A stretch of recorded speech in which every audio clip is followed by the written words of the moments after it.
Bollywood actress ममता कुलकर्णी को महामंडलेश्वर बनाने के बाद से ही किन्नर अखाड़ा लगातार सुर्खियों में है। वहीं अब ममता कुलकर्णी समेत किन्नर अखाड़े की महामंडलेश्वर डॉक्टर लक्ष्मी नारायण त्रिपाठी को भी निष्कासित कर दिया गया है। मगर क्या आप जानते हैं कि किन्नर अखाड़े का इतिहास क्या है? इसे अभी तक मान्यता नहीं मिली है। इसे बने 9 साल हो चुके हैं, मगर किन्नर अखाड़े को आज भी महाकुंभ के 13 अखाड़ों में नहीं गिना जाता है। आखिर क्यों? तो आइए जानते हैं आखिर क्या है किन्नर अखाड़े की कहानी। 2014 में सुप्रीम कोर्ट ने नालसा जजमेंट सुनाते हुए अनुच्छेद 377 को रद्द कर दिया था। इसी के साथ देश में समलैंगिकता को भी मान्यता मिल गई थी। 2015 में मशहूर एक्टिविस्ट लक्ष्मी नारायण त्रिपाठी ने किन्नर अखाड़े की नींव रखी। किन्नर अखाड़ा 2016 में उज्जैन के सिंहस्थ में शामिल हुआ। 2019 में प्रयागराज अर्धकुंभ में भी किन्नर अखाड़े ने शिरकत की थी। किन्नर अखाड़े को जूना अखाड़े का हिस्सा माना जाता है।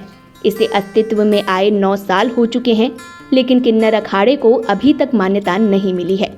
इसकी सबसे बड़ी वजह है अखिल भारतीय अखाड़ा परिषद ABAP।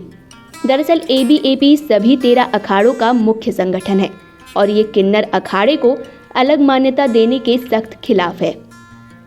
ABAP ने किन्नर अखाड़े के प्रयाग अर्धकुंभ में आने पर भी आपत्ति जताई थी।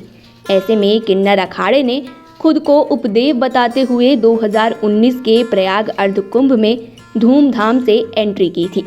इसे देवत्व यात्रा यानी पेशवाई कहा गया था। इस यात्रा में किन्नर अखाड़े के महामंडलेश्वर स्वामी लक्ष्मी नारायण त्रिपाठी, पीठाधीश्वर प्रभारी उज्जैन की पवित्रा माई, उत्तर भारत की महामंडलेश्वर भवानी माँ और महामंडलेश्वर डॉक्टर राजेश्वरी ने भी शिरकत की थी। भारत और खासकर हिंदू धर्म में किन्नर समुदाय का हमेशा से खास महत्व रहा है। रामायण और महाभारत जैसे ग्रंथों में भी किन्नरों का जिक्र मिलता है। रामायण में भगवान राम के जन्म के बाद किन्नरों को आशीर्वाद देने के लिए बुलाया गया था। वहीं राम वनवास गए तो किन्नरों ने भी जंगल में 14 साल बिताए थे। भगवान राम के साथ ही किन्नर अयोध्या वापस लौटे थे। इसके अलावा महाभारत में शिखंडिनी भी किन्नर थी, जो भीष्म पितामह की मौत की वजह बनी थी। हिंदू धर्म के अलावा इस्लाम धर्म में भी किन्नरों को खास तवज्जो प्राप्त थी। किन्नर मुगलों के हरम में बेगमों के बेहद खास होते थे। वहीं मुगल सेना से लेकर दरबार में नृत्य करने तक की जिम्मेदारी किन्नरों पर होती थी। मुगल काल की किताबों में किन्नरों के लिए हिजड़ा शब्द का इस्तेमाल किया गया है। हालांकि ब्रिटिश हुकूमत किन्नरों के लिए डार्क फेज बनकर सामने आई, जिसका दंश वो आज भी झेल रहे हैं। 200 साल के राज में अंग्रेज किन्नरों को काफ़ी हीन भावना से देखने लगे थे।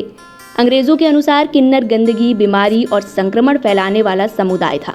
1864 में उन्होंने ब्रिटेन का बुगेरी एक्ट भारत में लागू कर दिया, जिसके बाद से समलैंगिकता को अपराध माना जाने लगा। संविधान का अनुच्छेद 377 भी इसी कानून की देन था, जिसे सुप्रीम कोर्ट ने 2014 में रद्द कर दिया था।